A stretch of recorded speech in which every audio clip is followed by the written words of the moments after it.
Leo sighed at the mess in his grandfather's basement studio.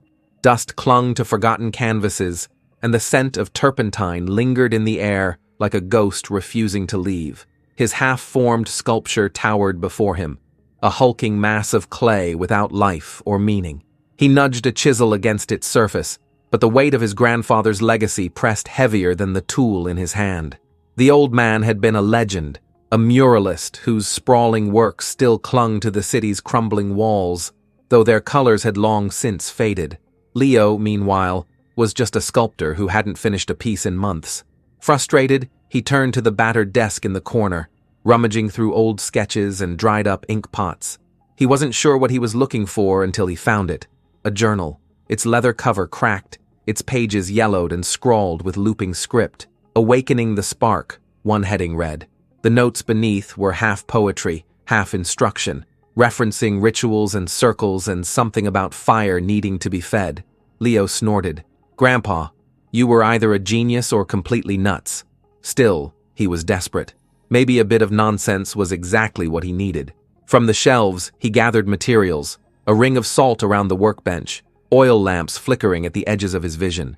He hesitated, flipping through the journal again, second-guessing whether he had arranged everything correctly. The words were trickier. He pieced them together from scattered stanzas in the journal, a patchwork chant that sounded more like bad performance art than ancient invocation. He recited it anyway, feeling a bit foolish. The words were trickier. He pieced them together from scattered stanzas in the journal, a patchwork chant that sounded more like bad performance art than ancient invocation. He recited it anyway. At first nothing happened. Then, as he raised the chisel, the air around him hummed. The clay trembled. A crack ran down the statue's surface, and from within, something pushed outward, something wiry and flickering, like a figure made of light stretched too thin. Leo yelped and stumbled back, his chisel clattering to the floor. The thing, his spark, regarded him with dim, shifting eyes. "Not again," it murmured. Its voice was distant, like an echo trapped in a bottle. Leo's pulse hammered. What?" The spark turned, taking in the salt circle, the tools, the oil lamps. Its glow weakened. "I know this place," it said. "I remember the hands that shaped it." Images flared in Leo's mind. His grandfather hunched over a mural, eyes wild, brush moving in a frenzy while something small and luminous pulsed in a jar beside him.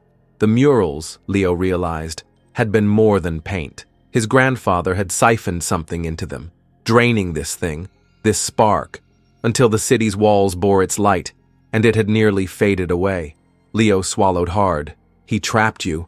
The spark's glow flickered like a candle fighting the wind. "I was meant to dance in fire, not be poured into stone and pigment." Leo glanced at his own sculpture, at the rough strokes and lifeless clay. He picked up his chisel again, hesitated. Each strike he knew would take something from the spark. It had fueled his grandfather's art until it had nothing left to give. And now, whether he'd meant to or not, Leo had called it back. Slowly, he set the chisel aside. Instead, he reached for his lunch, a hunk of bread and a small bottle of wine. He tore the bread in half and offered it to the spark. It blinked at him. "What is this?"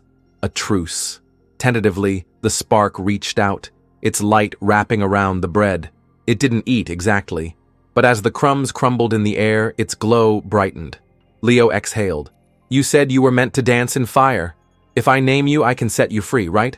The spark hesitated. "A name given freely," it said, "unbinds the chain." Leo considered the pale, flickering glow, the way it pulsed with something fragile but unbroken. "Ember," he said. "That's your name." The spark shuddered.